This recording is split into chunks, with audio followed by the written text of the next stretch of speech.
एक समय की बात है, एक छोटे से गांव में एक मजदूर रहता था। वह हर दिन मिट्टी खोदता, उसे अपने गधे पर लादता और बेच देता था। एक दिन खुदाई करते समय मजदूर को मिट्टी में एक कीमती हीरा मिला, लेकिन उसे उसका मूल्य नहीं पता था। इसलिए उसने उसे अपने गधे के गले में बांध दिया। एक दिन जब वह अपने गधे के साथ गांव से गुजर रहा था, एक धनी व्यापारी जिसकी एक छोटी किराना दुकान थी, ने गधे के गले में चमकता हुआ पत्थर देखा। उसने मजदूर से पूछा, तुम्हारे गधे के गले में यह चमकती हुई चीज क्या है? मजदूर ने जवाब दिया, यह सिर्फ एक चमकदार पत्थर है जो मुझे खोदते समय मिला था। व्यापारी को वह पत्थर पसंद आया और उसने मजदूर से 50 रुपए में खरीद लिया।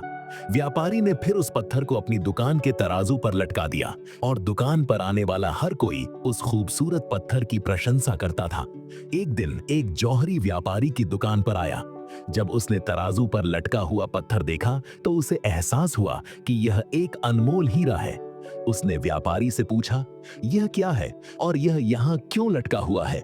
व्यापारी ने जवाब दिया, यह एक चमकदार पत्थर है जो मैंने एक मजदूर से 50 रुपए में खरीदा था। जौहरी ने फिर पूछा, क्या आप इसे मुझे बेचना चाहेंगे? व्यापारी ने कहा, अगर आप इसे चाहते हैं तो मुझे 100 रुपए दें और इसे ले लें। जौहरी कंजूस होने के कारण बोला, मैं आपको 80 रुपए दे सकता हूं।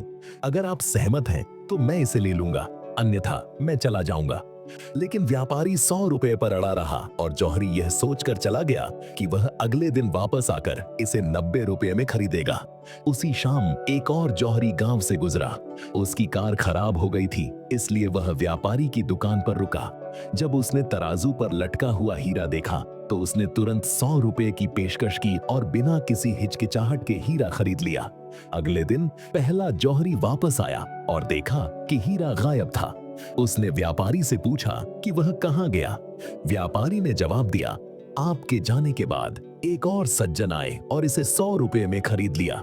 यह सुनकर जौहरी को अपने फैसले पर पछतावा हुआ और उसने गुस्से में कहा, तुम मूर्ख, वह सिर्फ एक चमकदार पत्थर नहीं था, वह एक अनमोल हीरा था और तुमने इसे सिर्फ 100 रुपए में बेच दिया।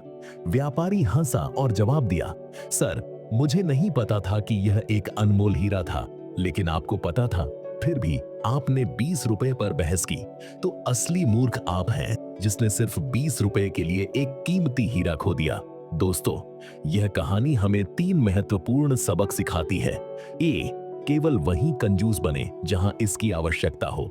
यदि आप हर जगह कंजूस होंगे तो आप बड़े अवसरों से चूक सकते हैं। तो कभी अवसर न चूकें। कभी कभी खुद को बहुत चालाक समझकर आप अवसरों को हाथ से जाने देते हैं। 3, अपने काम में कभी देरी न करें। एक पुरानी कहावत है, कल का काम आज करो और आज का काम अभी करो। सही समय अभी है,